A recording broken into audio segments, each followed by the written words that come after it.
the opportunities in today's industry are probably more exciting and more challenging than they've ever been before. And whereas, 25 years ago when I got in the music industry, you basically made a record, you delivered it to the record company, and then they controlled everything.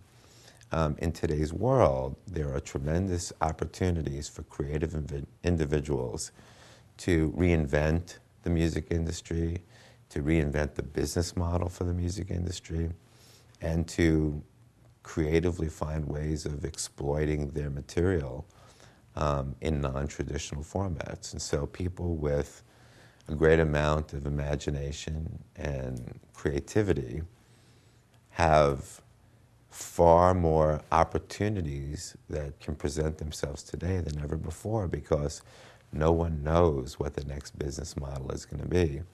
And so it could be you or it could be me creating it that will ultimately be adopted. I mean, who would have ever thought that Steve Jobs would have taken, a technology company and created the most successful digital distribution business in the record industry and basically trumped all the record companies at their own model. The record companies fought the digital distribution of music for many years for fear of piracy. And they spent a great deal of time protecting the business model instead of trying to embrace the new technologies because they were moving so fast. Steve Jobs had a very different motivation. He wanted to sell iPods.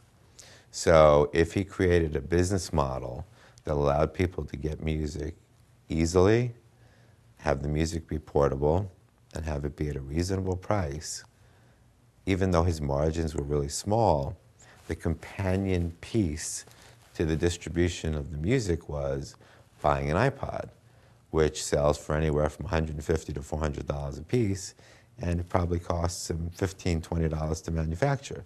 So he could give away the music at next to nothing because he had his margins made on the hardware. Many, many record companies only have the software to make money from. So they didn't have the hardware and the software compatibility where they could give away the software to make their money back on the hardware. They were only making money on the software. So they protected the way that that software was distributed. I remember I was having a meeting with Ahmet Ertegun one time, and we were talking about why people buy certain records and why they don't. And he had said to me, the whole key is getting people to be so moved by the music that they want to purchase it so they can listen to it whenever they want, because music is free. So you can turn on the radio and you can listen to music for free and you can enjoy it. But what happens during the process is when you hear a record that you say, I don't want to turn on the radio and maybe hear it or maybe not. I want to be able to hear that recording anytime I want, any time of the day or night, because it moves me in a certain way. And so that's why people buy records.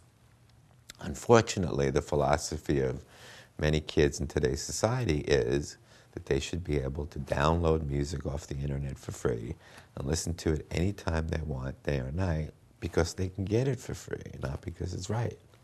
And so there needs to be a tremendous education process between the record industry and young kids to make them understand that what they're doing is wrong and it infringes upon the rights of other people. And I'm not sure that by just filing lawsuits against kids on college campuses really sends the right message. It sends a message to them, but I think it's got to start with the education process of kids in public schools learning to respect the ownership of music rather than to feel that it's free and step on the rights of the proprietors.